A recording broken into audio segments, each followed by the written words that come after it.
Hello and good afternoon. My name's Tom. Um, Thank you for joining me. If you're joining in live, that's great. If you're joining in after the fact, also absolutely brilliant. My name's Tom, like I said. If you don't know me, I'm a physiotherapist. I work as a advanced practice physiotherapist in Wolverhampton for Connect Health, in a CATS role, so orthopedic triage and also rehabilitation. Alongside my clinical role with Connect, I'm also doing my master's in advanced clinical practice at Manchester Metropolitan University. And my professional bias is very much around simple, pragmatic, patient-centered rehabilitation. I'm very much an advocate of that. And I think you'll probably see that theme coming through the talk throughout this afternoon over the next 27 minutes. Now, we may have interacted before, but if not, I've flirted with the Physio Matters team for quite a while. And recently I've been more heavily involved, particularly in a couple of tasks. Firstly, the original Therapy Live conference that was done earlier in the year, in June, I think it was.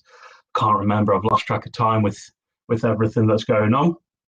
And I was fortunate enough to moderate one of the streams there with some great people. I was also more recently asked to manage the social media channels at the Therapy Live Sport from the weekend just gone. So today I'm going to be reflecting on both, really. Obviously, it's fresh in the mind what happened at the weekend, so that's where I'm going to be focused on. But I'm also going to reflect on what I thought was good about this one, what I thought was good about the last one earlier in the year, what was not so good, what might want to do differently, and then looking forward to the future of Therapy Live, hoping to get some interaction, what you guys would like to see moving forward. Hi David, hi Joe, hi Connector. Thanks for all joining me and everyone else. So, to stop me from just kind of getting carried away with my bias, which often happens over the next 26 minutes, please do interact in the chat. Any questions would be absolutely great. So firstly, I want to put a question to those watching. And that question is, what did you think? How did you think Therapy Live went recently? And how did you think it was in comparison to the first Therapy Live done earlier in the year? What would you like to see differently? So any comments or any questions or any suggestions, please pop them down in the chat.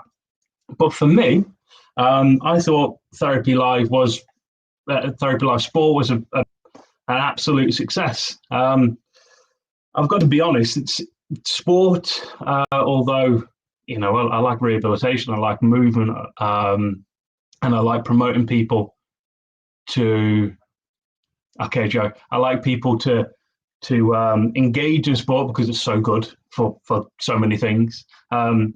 Elite sport and getting into the nitty-gritty biomechanics isn't really my cup of tea most of the time. However, I've got a little bit of a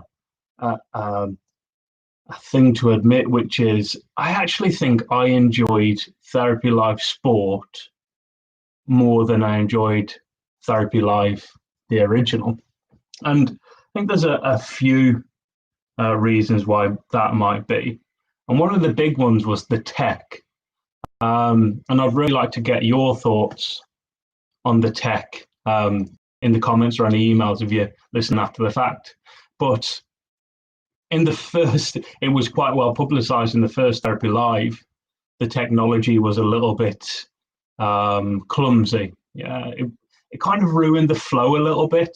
So if you were involved in one chat, you felt like you had to leave early, so you didn't miss out on the next speaker, whether it be Meekins or anyone.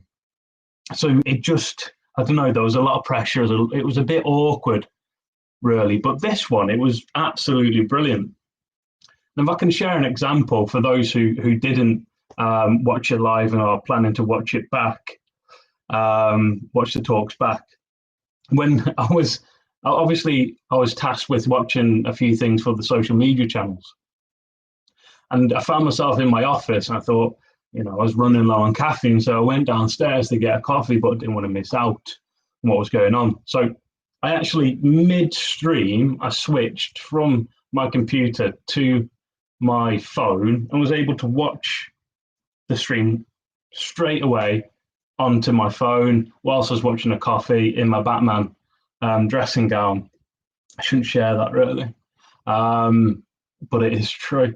But anyway, it was brilliant. So, and that was just, I was asked by Jack to share my thoughts as to what made it good. I think that was really quite a big thing. So if you guys have any thoughts on the tech, or if there was anything that I missed or anyone else missed that maybe we could do better or work on for the next one, because there will be a next one as far as I'm aware. I can't see why there wouldn't be, because it's been absolutely brilliant. Please do let us know, because yeah, it was a real key part to how much I enjoyed it. So overall success, the talkers that I managed to see were absolutely brilliant. I've now got a little bit of fear of missing out, and I'm really excited to go back and listen to some talks that I didn't manage to tune into, but I'm going to move on to some of the ones that I did today. So the first talk that I tuned in was to Claire Minshall. Claire was the first talker of the day, and she was doing a talk around resistance exercise, which is she is very well informed in, particularly in this area. And it was a great talk. If you've ever heard Claire speak, I don't really have to promote it because she sells it herself. However, as always, there are little bits that maybe lingered and have questions that were left unanswered. I had one in particular, which I did ask Claire and I didn't get an answer, and I'm going to put it to you guys here. But if you guys did have any thoughts, please do, or any questions that could stimulate a little bit of a conversation, please do pop it down in the chat. But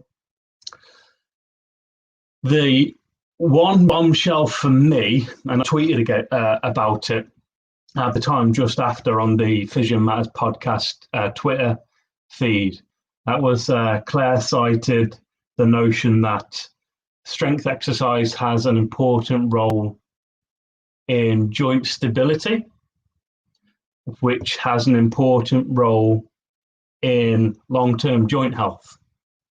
I'm not comfortable with that. And I'd really like to know if you guys are, because it's one of those things that, particularly earlier on in my career, I heard a lot from other clinicians, and I said it a lot. I'd suggest a patient do squat, or practice going up and down stairs, or do steps, or sit to stand, something like that. And they'd ask me, why would this help with my knee pain? And I'd say, well, we want to make the joint tighter. And it was based on the premise that joint stability decreases as cartilage height decreases, and therefore it's loose, and that contributes to pain. And over the past 8 years, I've massively moved away from that. So a question that I genuinely don't know the answer to is, am I right to move away from that, or am I right to be a bit suspicious about it? So please do pop that question down in the comments box. Overall, though, Claire's speech was brilliant, which, like I said, isn't a surprise. So Joe Turner's just posted a comment. I'm just going to read it out here. Much better tech. Yeah. Joe Turner on Facebook has made the comment that it seemed to make the speakers much more relaxed and a bit more banter, a bit more fun, a bit more interactive. Joe, I couldn't agree more. I had the privilege of listening to Uzo talk in the first Therapy Live, and there was a bit of difficulty getting him up and going, and through no fault of his own, really. It was just the nature of getting used to a new platform that we were using. And like, Uzo's got some really interesting things to say, really stimulating thoughts, really stimulating questions. And it was really unfortunate, because it was probably the most of the talks that I listened to last time, probably left me with most questions. which is good. Yeah, it's what you want. But we didn't have a chance to answer it. And also, I was moderating and I didn't feel comfortable. I can't imagine how Uzo felt. But yeah, that was really interesting. So thank you, Joe. Please do, like I said, if you're joining in after the fact, please feel free to send your emails in with questions or comments, like Joe just said, because that's really important for what we do moving forward. Yeah, and the investment in tech is huge. So going on from overall success and Claire's success, the next talk that I listened to was the infamous Adam Meekins. I'm sure he'll allow me using the word infamous, but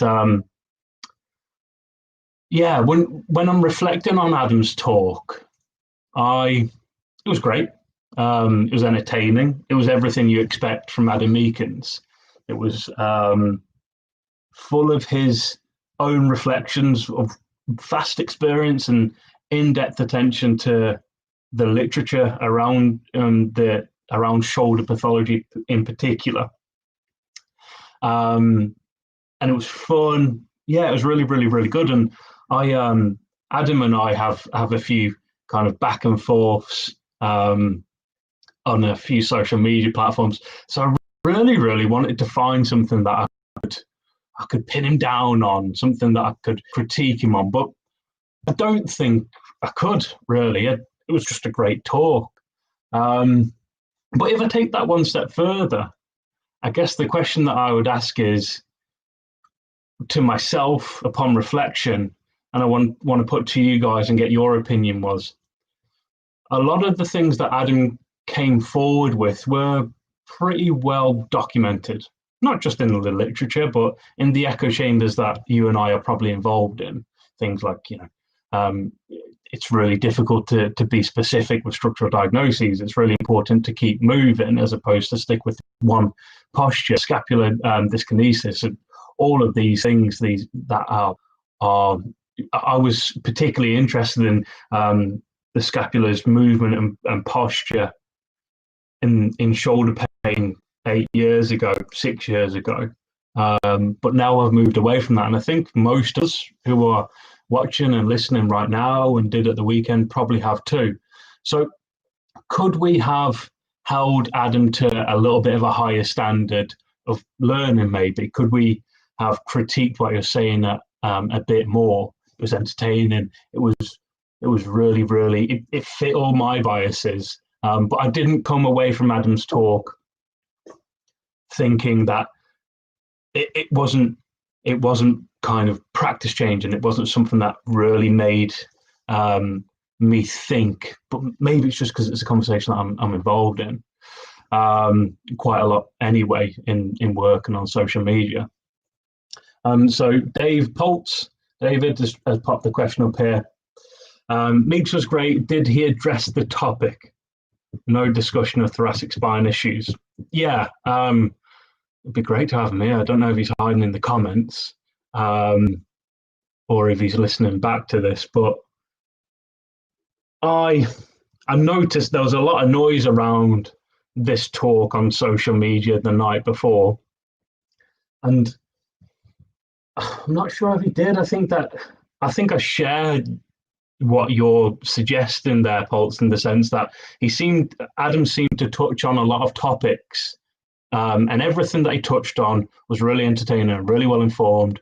But I'm not sure if he went to that next level of reasoning. Not because he doesn't have it.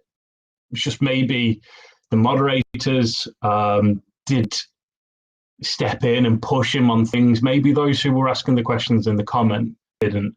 So whose responsibility is that? Is that ours at the Physio Matters podcast team? Is it our responsibility to push him on that? Say probably.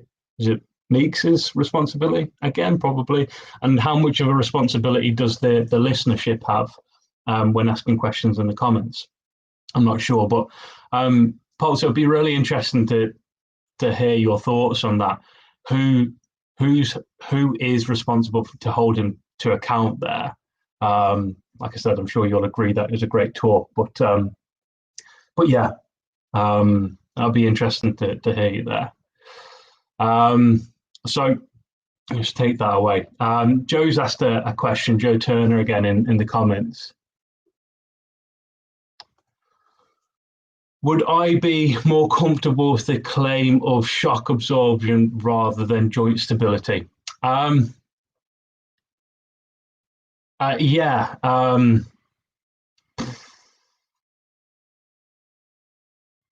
I'm not sure because it's stress. Yeah. And we know that load and the amount of accumulative load does seem to have an impact on joint health. So we see increase, correct me if I'm wrong, but as far as I'm aware, we see increased rates of osteoarthritis in people who do extreme mileage with running. Yeah. So I think that joint stability does play a part. I just don't know how much. Like, I guess one of the reasons why it kind of hit home for me is there's just so many things that I want to hit home with patients and clinicians about joint health before that. Kind of like, I'd much rather dwell and promote the fact that we should be talking about smoking and why that has a detrimental impact on joint health, obesity, which again doesn't seem to be related to mechanical stress as opposed to metabolic health. These sort of things seem to contribute to the disease that is osteoarthritis or joint degeneration more so than other things. So it didn't make me feel, I didn't feel comfortable with that being left hanging, as opposed, it seemed to promote the narrative that doesn't seem to be as important as other things. But like I say, I'm heavily biased in that area, so I'm not sure if I was just being a little bit unfair. But Claire, what do you think about that? Is like my bias is we should be talking about the more complex and more vague aspects of joint health. So was I a bit unfair there, or do I have a point? So, Pulse, thanks for getting back to me there, mate. So I asked just a moment ago, Dave, whether he thinks that the onus is on the presenter, the listenership, or the moderator to really dig into Meekins and get that next level of reasoning from him and really challenge him on because he didn't. There wasn't anything that I don't know if you'll disagree here, Pulse, but Adam didn't say anything in his talk that I kind of sat there like Claire did with the joint stability. I didn't sit there and think, yeah, that doesn't sit well with me. Everything sat well. It was just kind of like, I already know that. Like, it's not that big a deal. That next level of conversation that I know you and some others were having on social media the night before is really, really important. And you've given me the answer that it is on the moderator to dig in, which I agree. Can't really remember who was moderating him, but I hope they're not watching. Anyway, again, Pulse is getting back to me with regard to joints and what's important, and Claire's comment about joint stability and muscle strength there. And he's posed the question: do joints absorb stress or dissipate stress? Joint health is multifactorial. I don't disagree there. Doesn't overall health dictate joint health? Again, another one from Pulse there. Yeah. For me, that's my point. That's the point that I'm trying to hammer home is if I want someone to have a healthy joint, if I want someone to improve the health of their joint, the best way they can do that is by improving the health of the person overall. And these are the sort of kind of things that I feel should be promoted on platforms like Therapy Live. And I'm not too comfortable with a bit of a reductive statement like, oh, strength training is good for joint health because it improves stability. Whether there is an element of truth there, I'm not sure. But I just think it's kind of like, well, there's like a whole huge conversation that isn't being had enough for me. And yeah, I'm not sure if you were there or asking the questions in the comments in Claire's talk, but again, I know Mark Reed was moderating Claire's talk, and one of the problems that we had with that comment by Claire, and a laugh on reflection, was she dropped that bombshell right at the end. So I was messaging Reedy saying, "Come on, kind of dig into that," but unfortunately, there just wasn't enough time. So yeah, first two talks absolutely brilliant. My favourite talk, which surprised me actually, was by a fella called, am I allowed to have a favourite? I don't know what I do. Sorry. Was by a fella called Stuart Butler. Stuart's England athletics medical lead. He's a physiotherapist and a hamstring guru. He doesn't call himself that. He just gets labelled with it a lot. I'm not sure how comfortable he is with that. But regardless, the guy knows a lot about hamstrings, yeah. And I found it, and I got a lot of feedback from this as well, just from friends who are part of the MSK fraternity. Everyone seemed to really enjoy it because Stuart's talk was, for me, it was in an area where I've distanced myself from. It was like proper nitty-gritty sporty stuff. So he was talking about a very specific injury, therefore the specifics of biomechanics, anatomical variation and diagnostic criterion is really important there. So it was quite nice to have something that was a little bit less grey and a little bit more black and white. But on reflection there, the question I can't answer myself, and I've asked a few other people and who are distant from sport like I am, is, did I feel like this was a great talk because it didn't stir anything of my biases? It was kind of like, it was so far from my knowledge and such a niche area. It was quite, everything that he said, I had to either, he had evidence to back up what he was saying, which was really cool. I love that. But he also, when there was a lack of evidence, he's got the clinical nous and the authority to use anecdote for those varied kind of questions and niche things. So, question that I still have unanswered. So if anyone in the comments watching here today or after the fact can help me out with answering this, was that talk a absolute success, and one of the most successful from both this one and last one? Was that due to the fact that it was a niche topic and therefore there was a little bit less ability to critique what was being said, or was it just dead good? I don't know. Gary's just asked the question. Just going to pop this up.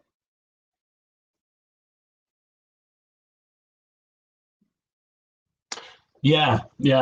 So yeah, I was thinking about this, Gary Aldridge, in the comments on Facebook. Claire's talk was in the context of elite athletes, the sport and population, as opposed to what's he say here, to extract. So just to quote, Gary says, wasn't Claire's talk in the context of elite athletes, perhaps less extrapolated to the general population, having a fag and a pint down the Fox and Hounds before a Sunday kickabout? That comment, one that I'm much more familiar with than the Olympics. So yeah, that's absolutely fair. And I just don't know.